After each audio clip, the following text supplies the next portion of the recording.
Hi everyone, I'm Venom, a solo developer building a psychological horror game called Asylum 1966. By day, I'm DevOps engineer, but every spare hour I get goes straight into making this project. I've always wanted to make a horror game for years. Not just to prove I can, but to create something atmospheric, unsettling, and memorable. The kind of experience that stays with you long after the credit roll. And who knows, if Asylum 1966 really takes off, I would love to dive into full-time game development someday. Alright, let's jump in. To make this devlog easy to follow, I broke it into a few quick sections. In this video, you'll learn what Asylum 1966 is actually about, what was the main inspiration behind the game, why I chose Unreal Engine 5, how far along the project currently is, and the biggest challenges I've had to deal with so far. Let's get into it.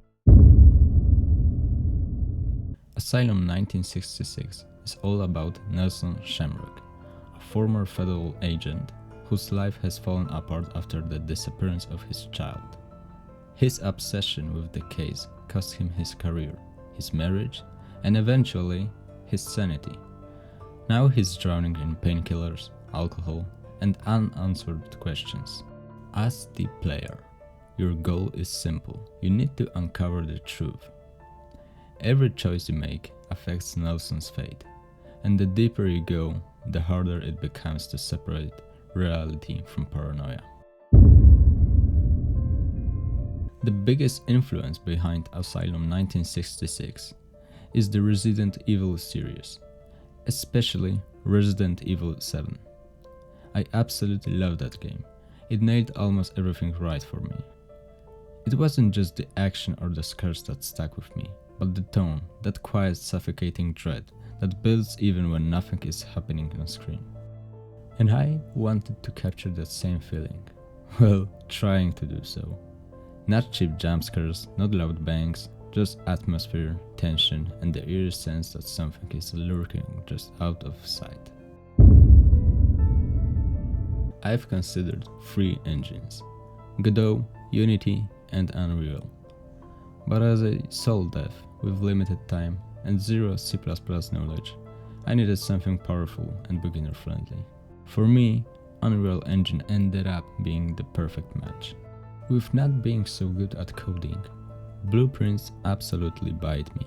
They allowed me to build mechanics without diving deep into code, and the Fab Marketplace gives me the quick access to quality assets, so I can focus on actual gameplay instead of reinventing every wheel.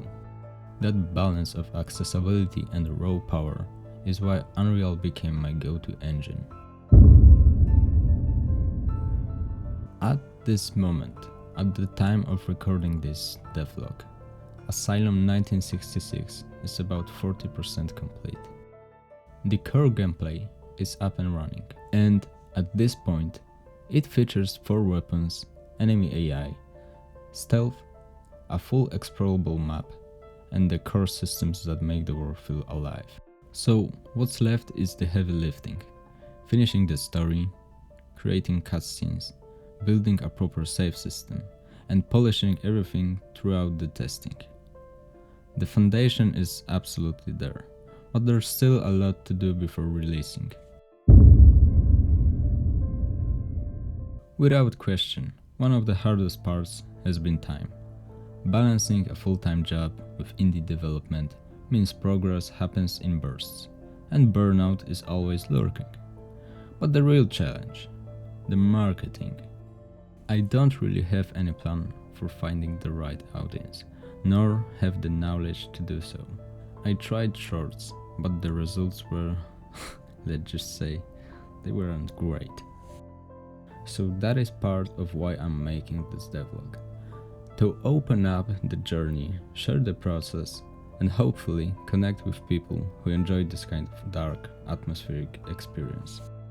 Even if this isn't your genre, I hope you still get something useful or interesting out of seeing how a sole dev tries to pull a whole world together. And that's it for this devlog. Thank you so much for watching, it genuinely means a lot. If you enjoyed this video, let me know in the comments. Tell me what you think, what would you tweak, or even your own stories from indiedev.